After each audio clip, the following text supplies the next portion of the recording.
Hello to our GCIT students and parents. As GCIT has completed the first month of school, I wanted to provide you with some initial thoughts and review some material related to our COVID-19 guidelines and procedures, a focus on matters regarding GCIT's stance on equity and diversity, and a discussion involving our state-approved security drills. I first want to commend the efforts of the students, faculty, and the families during the inception of this school year. We've all been faced with many obstacles and ever-changing variables which have forced our staff to be more creative in providing a multimodal approach to reach the learning needs of all of our students.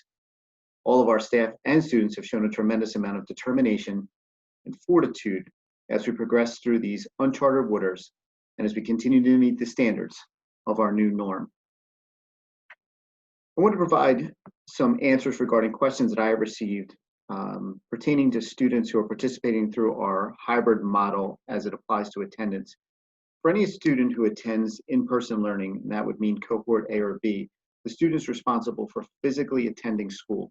If a student is staying home for any reason, and they are supposed to be in school in one of those cohorts, they will be marked as absent, as listed in PowerSchool as an unexcused absence. We're still encouraging any student who does stay home to log on to their class on Teams so that they can maintain the pace of the class, as well as continue to stay on track instead of falling behind. As part of the student parent handbook, if a parent submits a note to our attendance office regarding the student missing school that day, that absence will be altered to reflect an excused absence. It is essential for parents and students to understand that they cannot arbitrarily stay home and log on to Teams without being marked as an unexcused absence first. We know that some families are asking their children to stay home for various reasons, and we understand that there are reasons that would prevent students from coming to school, but arbitrarily staying home and logging on instead of being personally in school in person will result as a marked absence for a student, and then once we do get a note, that absence will be changed from an unexcused absence to an excused absence. I want to provide some additional feedback regarding our quarantine process, as well as I've received several questions and concerns regarding what we do and the processes that we take. What I can tell you is that we have developed in collaboration with the Gloucester County Department of Health, our health office personnel, which is our school nurses, as well as our district administration. All of us have been collaborating in coming up with guidelines and following all the guidelines from the various health departments in making sure that our students are safe as they come to school each day.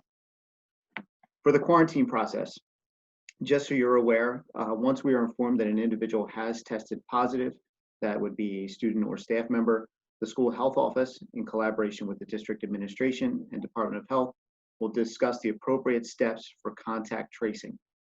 With guidance, the administration will review all contact points through seating charts and work with all the appropriate personnel to determine who needs to quarantine and the length of that quarantine based on the recommendations from the Department of Health. For the notification process, all identified persons through contact tracing will be removed from their class. That could also be athletics, activities, or after-school events immediately, and will be brought to an area in which further information will be provided to them. At that point, we will indicate that they are being removed from their class because through contact tracing, they may have been in contact with an individual who has tested positive. Again, we will try to do that as quickly and as confidentially as possible to protect all children as we're speaking to them regarding a matter of obviously being in contact with somebody who could be positive. At that moment, if it's during the day or even after school, the student will be required to be picked up by a parent or guardian, as we will not be able to put that individual back on the bus. Again, we would feel at that point through contact tracing that they have been exposed to somebody positive. We want to make sure that we're getting them to the safest spot and following the recommendations, again, of all the state agencies that are involved. Parents and guardians during this time will receive a phone call from the school nurse regarding contact tracing and the length of quarantine. Again, if it's determined that a student does need to quarantine, the length of that quarantine for the student to be home and out of school. You will also be reminded to monitor your children at home for various symptoms. And when the student is home, and possible recommendations to contact your own family physician if those symptoms should arise. In regards to masks, just wanted to kindly remind that masks must be worn properly at all times. The only time that we are allowing masks to be taken off would be with the exception of students eating meals. Once they are done eating their meal, they should return to having their mask on. This does include, as part of our process, the mask being worn all school day, as well as when a student is on the bus. And we would ask that when the mask is worn, that it should be one that is covering both the nose and the mouth at the same time, so it is effectively doing its job. We were asking that all of us continue to be proactive in following the essential guidelines for social distancing and our safety practices during the evening and weekend activities. GCIT will only be able to continue to remain open as long as we all do our part and follow the approved guidelines from the Department of Health as well as the CDC. One of the stances that we are passionate about here at GCIT is our regards to how we treat other individuals. As stated in one of my prior videos regarding a welcome back to the school year at the beginning of this 2020-2021 school year, we discussed the importance of how this faculty, staff, and administration stand united on respecting the rights of others. Physically, sexually, and verbally spoken, written, or electronic, including but not limited to hazing, harassment, ridicule, embarrassment, inflammatory statements, slurs, and racial religious comments will not be tolerated here at GCIT.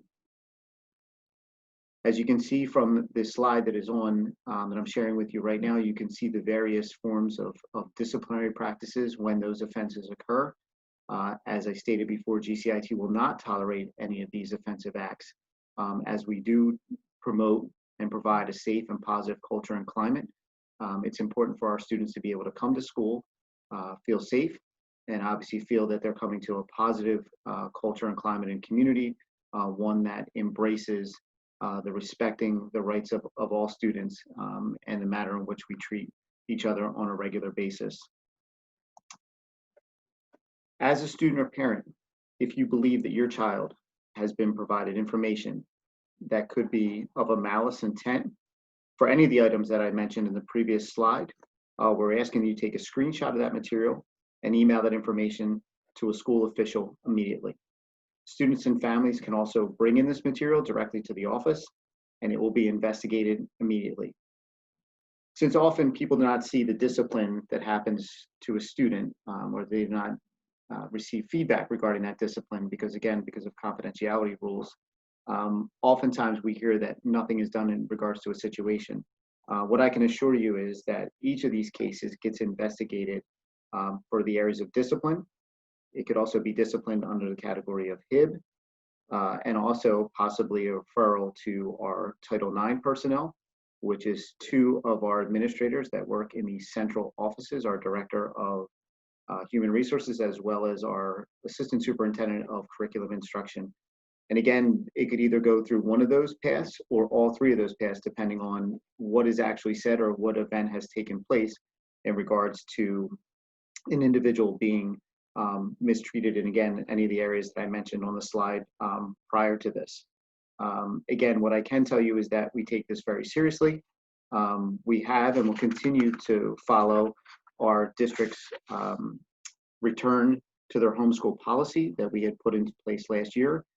For those students that don't feel that they can adhere to our policy or do not believe that they can effectively respect the rights of others, we will kindly ask those individuals to return back to their home district. Again, as I've stated in prior videos, as well as this one that I'm doing today, that we will not tolerate any individual treating someone in a disrespectful, harassing manner, and they will not be able to stay here at GCIT. We also know that this is an election year, and we're reminded that all students should respect the rights of others and not to force your opinions on others. This should be a time where individuals make their own choices based on their own factual research and not based on influences from inaccurate sources. Social media has definitely not helped in bridging the gap of the racial divide, and I would implore that all students not get caught up in posting items that can be misconstrued in any way and ultimately lead down a path of discipline, PIB, or removal from the school 100%. We're all entitled to our rights, but we must be respectful and cautious in how we may be impacting the staff and students who attend this school. I would also encourage parents and guardians to be diligent in monitoring social media and other technology-related platforms and monitor what your child is posting. It takes a lifetime to build a reputation, and yet one simple mistake to ruin it. Again, if anyone sees anything of a hateful and/or discriminatory manner, please get that information to my office immediately. As I've told you before, we unfortunately cannot investigate things that we're unaware of. So if you are seeing things that are posted that are inappropriate, allow us to investigate that as an administrative team. And again, we would keep your name in confidence, your child's name in confidence. The important thing is we want these types of behaviors to stop. We want this type of inappropriate action from any person to stop immediately. And again, we are ultimately trying to promote a positive environment for all of our teachers, students, and families that come and visit us each and every day. One of the responsibilities that we have at GCIT and in all public schools is that we have state mandated security drills that must take place each month. As stated, GCIT must complete 2 security drills a month, which are unannounced drills.